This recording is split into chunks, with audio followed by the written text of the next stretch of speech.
Si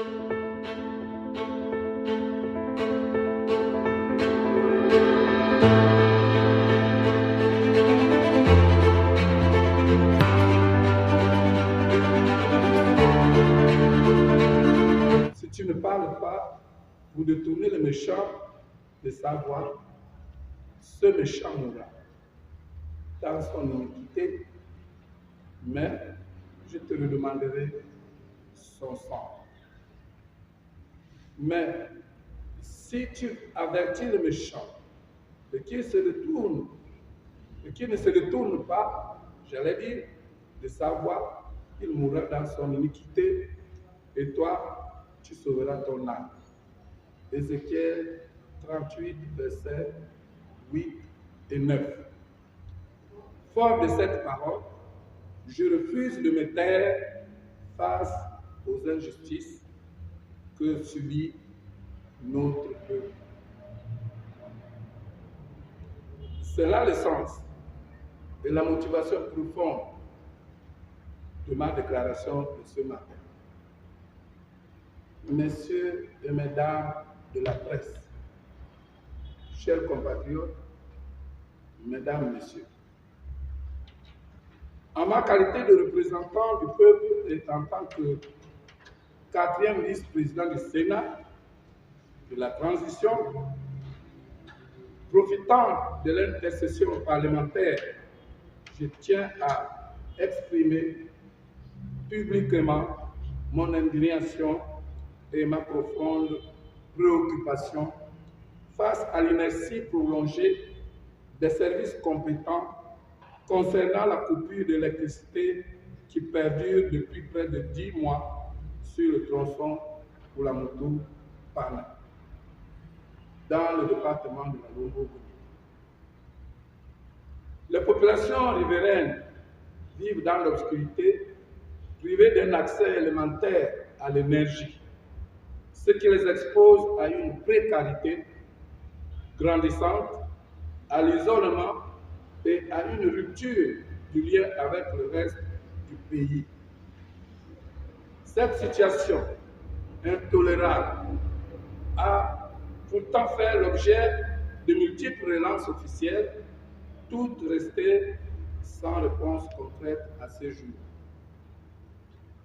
Alors que cette portion de route, difficilement praticable en saison pluvieuse, est actuellement accessible, les conditions sont idéales pour une intervention rapide, mais le temps presse. Avec l'arrivée imminente des pluies, l'inaction des services concernés devient incompréhensible et inacceptable.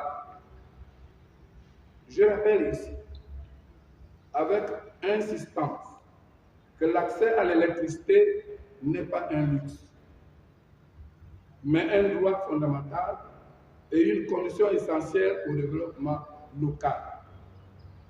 Imaginez la vie de ces populations, 10 mois sans lumière, sans radio, sans télévision, obligés de parcourir des kilomètres vers Pana ou pour la moto pour recharger un simple téléphone. Cela revient à nier leur citoyenneté et à les priver de toute participation active à la vie nationale.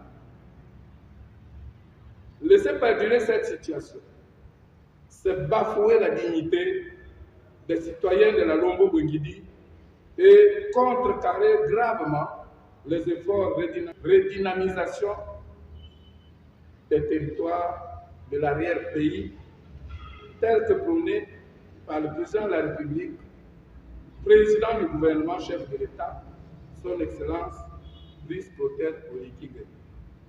J'en appelle donc, une fois encore, au ministre de l'Accès universel à l'eau et à l'énergie, ainsi qu'à ses collègues des TP et des eaux et forêts, à qui nous avons fait des correspondances, à réquisitionner sans délai les services de concentrés compétents notamment la subdivision des travaux publics de Kounamoto et la société forestière basée à Lemeng, afin qu'ils procèdent immédiatement au dégagement des arbres tombés sur la voie qui empêche tout accès aux pylônes endommagés. Condition préalable à la réhabilitation du réseau électrique, comme me l'ont déclaré les services compétents. À défaut de réponse concrète et urgente, je me verrai dans l'obligation de saisir les plus hautes autorités de la République et de mobiliser toutes les voies institutionnelles et médiatiques légitimes afin que nul ne dise qu'il ne savait. Fait à Libreville le 27 juillet 2025, Révérend Georges Bruno Moussi, 4e vice-président du Sénat, président du COTED. Je vous remercie.